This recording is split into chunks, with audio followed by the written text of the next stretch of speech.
depends, the Freudian unconscious depends on the listener.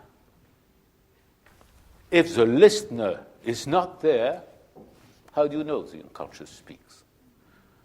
For instance, let's take psychosis and interpretative psychosis. When on the onset of a psychosis,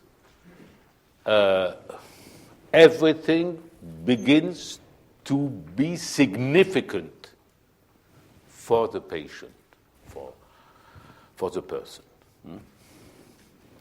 Everything begins to make sense.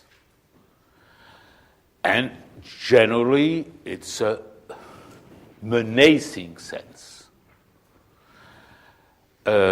So, that person begins to read the contingencies of the world. It's not by chance that this man is passing in the street. It's not by chance that I was looked like that by this person. It's not by chance.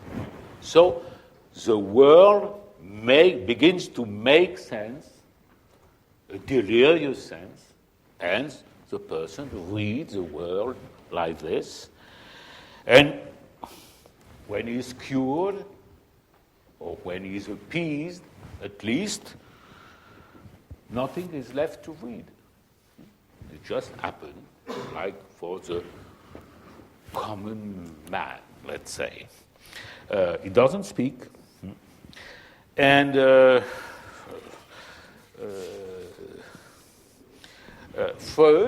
with Freud, we've learned to read the unconscious. We learn to read symptoms, to see symptoms as text with subtext and subtext. And for the unconscious to speak, you need someone who listens. You need an audit in the etymological sense, which Michael Powell recorded in his interview on the website of the London Society. Audit is to listen, etymologically. And if you suppress the listener, you silence the unconscious. You don't suppress the unconscious, but on the contrary, you nourish it by silencing it. And I would say that you intensify or exacerbate, like Penny used the word. You exacerbate, if you silence the unconscious, you exacerbate the drives. And you exacerbate the death drive. And the repetition, instead of being spoken, is acted out. And we assist in that. We in the world which is taken by a powerful death drive in the name of security and health. So the common ground of those ideology of security, as I listen to it, is suppress the psychoanalyst and death to the psychoanalyst. And that's, I believe, the core desire of the cognitivists.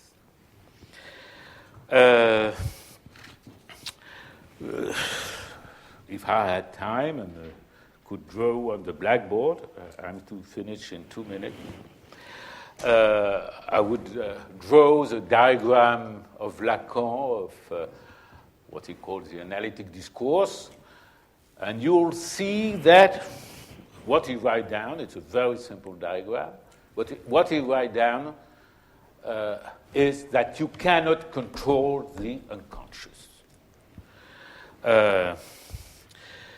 When you are analyzed, you do not acquire mastery of the unconscious. There is no master of the unconscious. You're master of the universe, as they call themselves, the famous traders. And we see this week where they've been surprised by some kind of, I would say, the unconscious of the economy.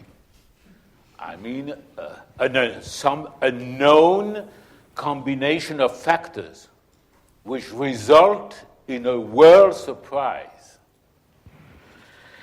So you are not safe from the surprises of the unconscious if you analyze. But let's say you are enlightened on your unconscious. You're supposedly able to read your unconscious, to read your dreams, to read your praxis. And at the same time, let's say, it's difficult to speak of what is the unconscious of an analyzed person. It's not the same as the unconscious of an unanalyzed person. But it's difficult to say. In some way, it's depleted.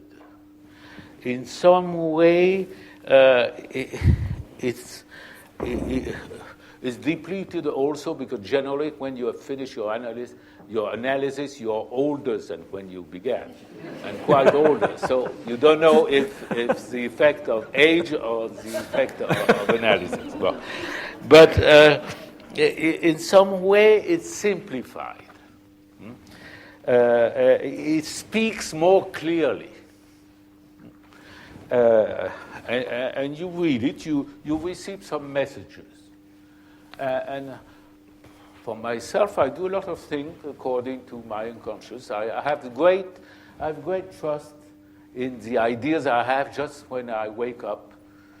I have 2 or 3 ideas, and well, I just believe, that's a belief, that I have to trust those ideas and there's something to it. So it's not, you don't acquire self-control. Not the self-control which is taught in the schools, which is forged and insert into you the self-control which intensifies the drives, but you, at the contrary, in an analytic session, you relax the stringent exigencies of self-control. You may say what you like. You must say what occurs to you. So what is forbidden in usual life is allowed in analysis. You're invited to speak your unspeakable desires.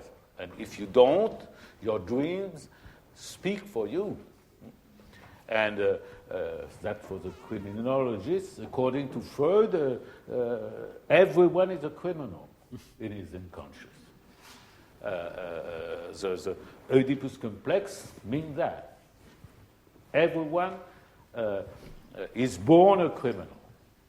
Well, that's not legal, analytically.